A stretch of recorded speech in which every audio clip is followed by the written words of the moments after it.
So with all of your experience then too, that means you've met some amazing people throughout that kind of career.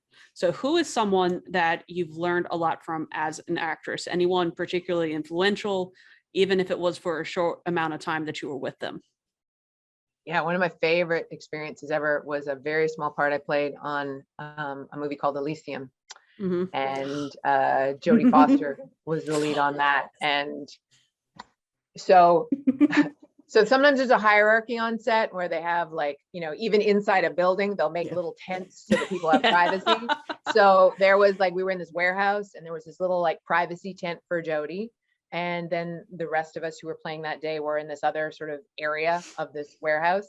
And we were having a chat, the rest of us, and we were like, cool, you know, Jodie needs her privacy and she's got a lot to do on this movie. And so she was over there and we're sitting all chatting amongst ourselves as actors do, telling stories and kibitzing while they're getting the lighting ready. And we hear this dragging noise and we stop talking and we look, and here comes Jodie, like, dragging her chair across the, can I come sit with you guys? And we're like, yes, you most definitely can. So she came and sat and was telling stories and was so kind. And we all, you know, became quite familiar with each other in that afternoon. And the morning had been shooting her coverage for this scene, which was all sorts of cameras pointing on her. And she was in this amazing suit and heels and blah, blah, blah. And she was such a technically consistent actor that, like, she would do the same things, you know, so that it would edit together and cut together, but it always was fresh and it felt new, but you could see the consistency of her choices being done take after take after take. So we hit lunch. We're all going to scatter to our trailers. We come back. She comes back and she's in a tracksuit and she said, hey, I changed at lunch and they're done my coverage. I can change back if you need me to, but are you guys cool for your coverage if I just stay in the tracksuit? So she asked us and we're like, and of course, my mouth went into gear before my brain had a chance to catch up. So I'm like, well, actually, there was this thing you did with your lapel each take, Jodie. And she was like, and so, and then I was like, I'm just kidding. Like, please stay comfortable in your hoodie. And she's like, no, I heard you. So every take with the cameras on us, she would do this little thing with her hoodie that was like mocking what, you know, she had just such a sense of play, and she had such a sense of just having fun with us and no airs, and I just remembered, I want to make sure that people feel that sense of welcome and that sense of we're all on the same team when I'm a Jodie Foster. So it's a lesson in terms of welcoming and play that has never left me. And so, yeah, that was a great experience working with Jodie. That's amazing. And love health. That's awesome. I can imagine there's like a Matt Damon, like, fence off areas, like the Damon zone, and then kind of Jodie's little privacy. He was nice. He was nice too. Yeah. He was not, I mean, I have no beef with Mr. Damon, but she, you know, he wasn't working that day with us. And that she came and chose to sit with us, I thought was really classy and nice. Awesome. Well, we've done the serious stuff. Let's do some dumb, fun questions here. So I don't know if you know this, but people really like shipping you with other characters. You're very popular. We're running a poll right now because we were like, what's the best crack ship for Nikta? And Petra's name is coming up a lot. And it's funny because I'm like, y'all, like, people like somebody replied, they're like, this woman has 3 husbands, like, leave some for the rest of the cast. But nonetheless, our thirsty fans want to know. We have our fan Kitty Cat at Sepha Castra on Twitter wants to know. She wants to know what you're thinking about the fans who ship Petra and Alder, because she's convinced you were a thing in the past. And then maybe just as a follow on, like, are you aware of the shipping? Like, if Petra added a 4th to her collection at home, who might you slide in with the husbands? Could be anyone. Oh my goodness. Yeah. Oh my goodness. Well,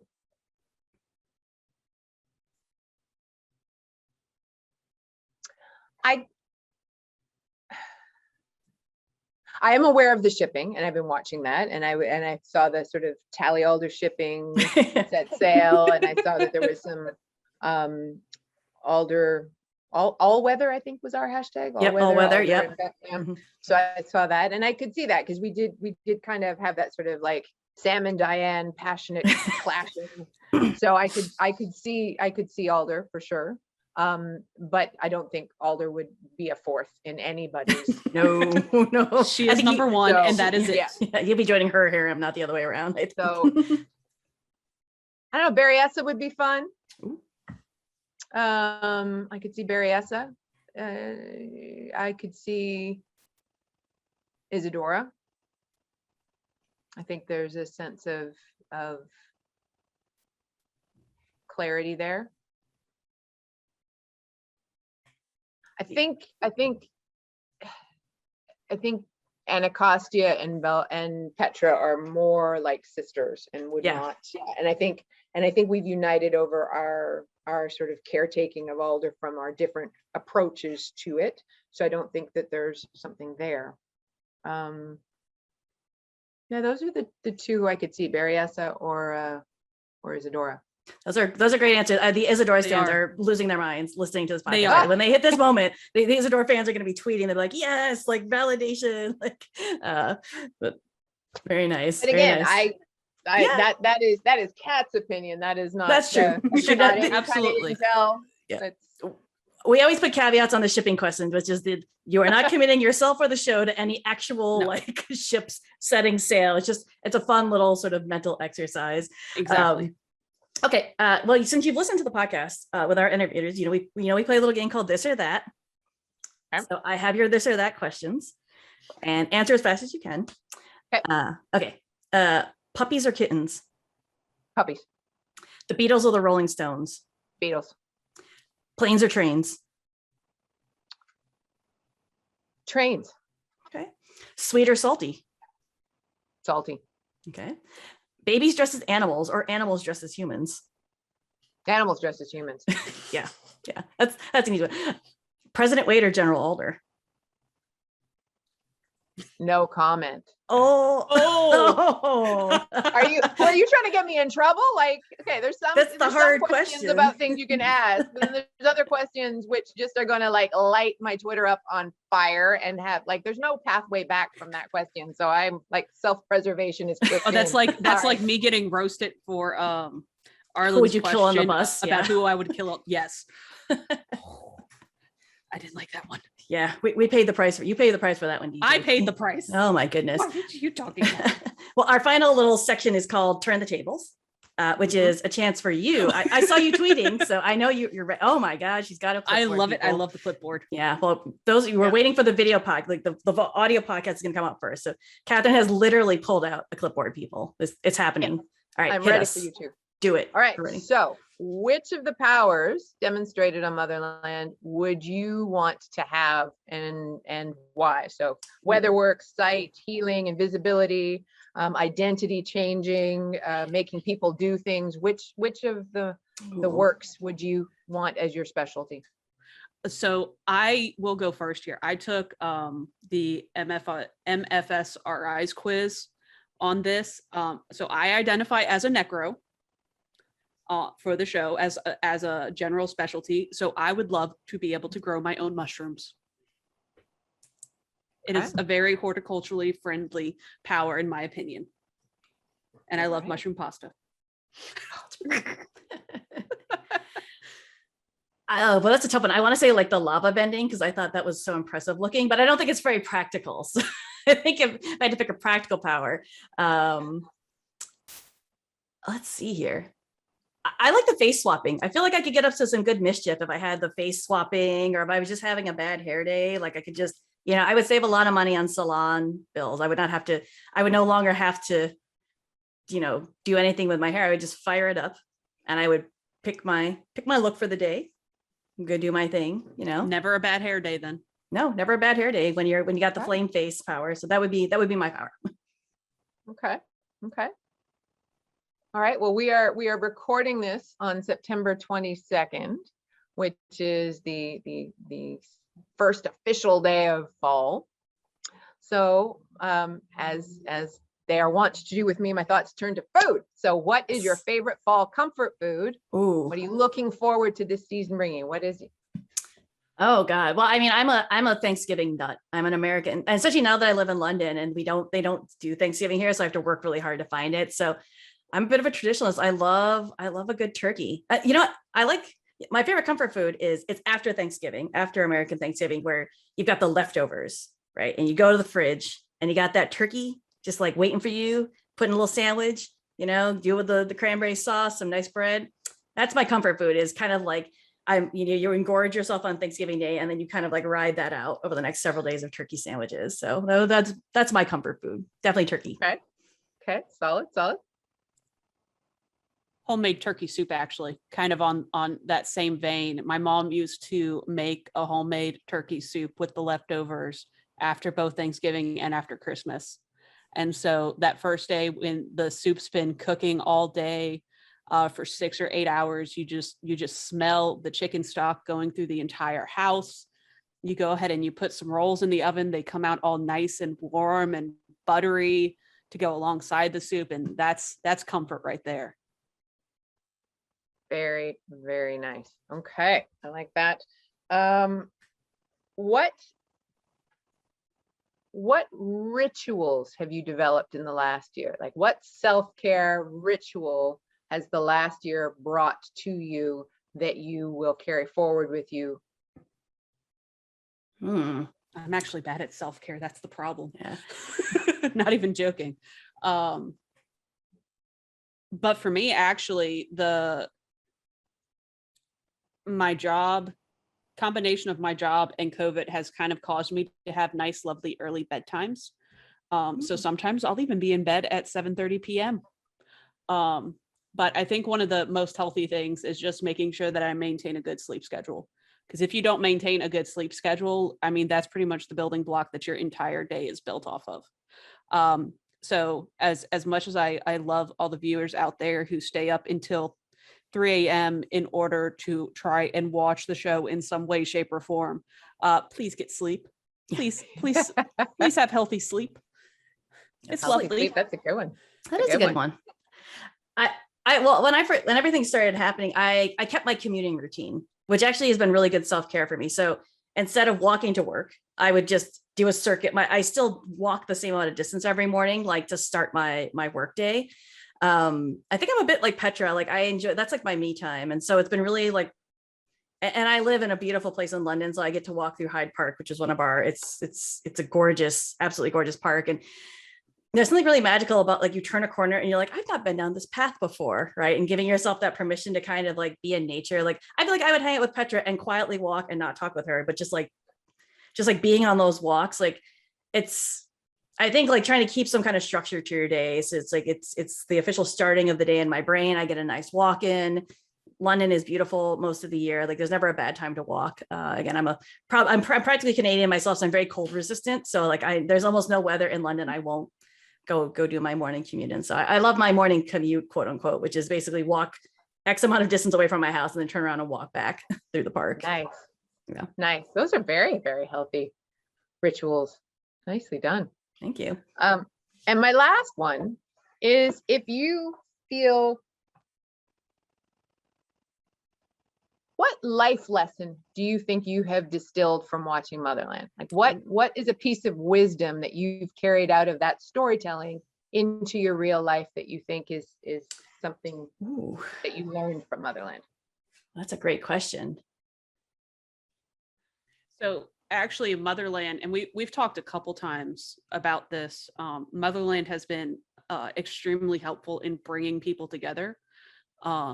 So not only did it bring Jesse and I together, it brought me together with a group of people on the Discord who have pretty much become family. And it's awesome because that's being portrayed on screen too, isn't it? The unit in episode 1 of the pilot, all 3 of them, Tally, Rael, and Abigail, were completely different people.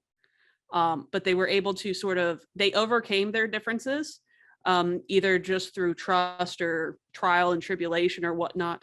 And they really kind of worked to develop those bonds of unity and sisterhood and really family. So sort of like, I guess the lesson brought is more so allow yourself to create those bonds because they can be extremely useful in your day-to-day life. Because honestly, if I didn't have these friendships that I developed during COVID, I would probably be a little bit more of a mess than I already am. They've been extremely helpful to me. Yeah. Wonderful. I would say I learned it from Motherland, but I think it resonates. It's a theme that resonates with me, which is if you're a member of the LGBT community, like we talk a lot about the importance of found family. And I feel like that's something, it's why we love the show so much. As I do think that, again, I feel like this show subverts our expectations because again, it puts these women together and doesn't ask them to be catty with one another. It doesn't like rely on old tropes. Like they truly see each other.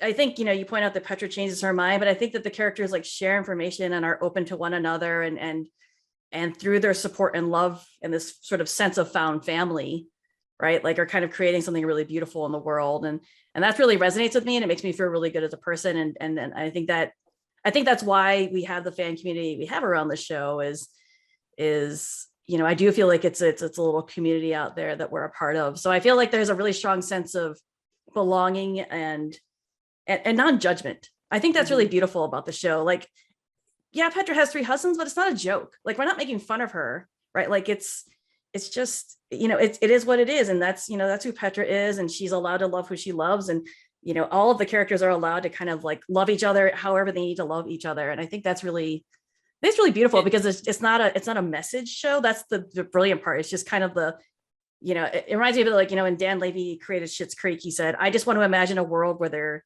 like, where people just don't have to be homophobic or don't have to like be that way. And I think that I see that in Motherland too. I think it's this world that says that we can be different and it doesn't have to be a thing, right? That we can love each other all these different ways. So I think that's really beautiful. And I think that's a tribute to the writing. I think it's a tribute to what you all bring to the screen. Cause I don't think it works without, like, I'm not surprised when the cast, like we've had the good fortune to talk to a couple of cast members already. And I watched the other interviews and like, I sincerely believe you all like each other. And I think that comes across in the performances. Like it does feel like a little like sort of family doing their thing on screen. So that's my answer. Hopefully.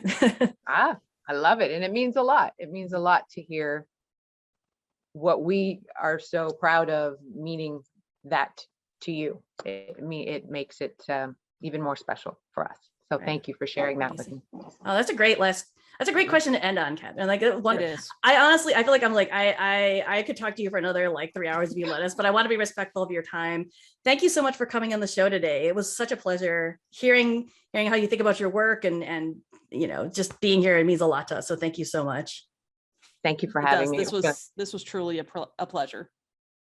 Well, it's been, I thank you so much for all your cheerleading of the show, for your insights, for your lifting up the work and the story, and thank you for spending some time with me. I really appreciate your invitation. I look forward to seeing you both again soon.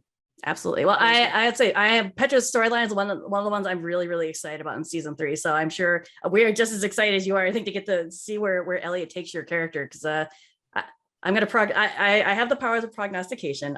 We've been guessing we've been predicting the future really accurately on this show. And I predict I feel like this is going to be the season of Petra.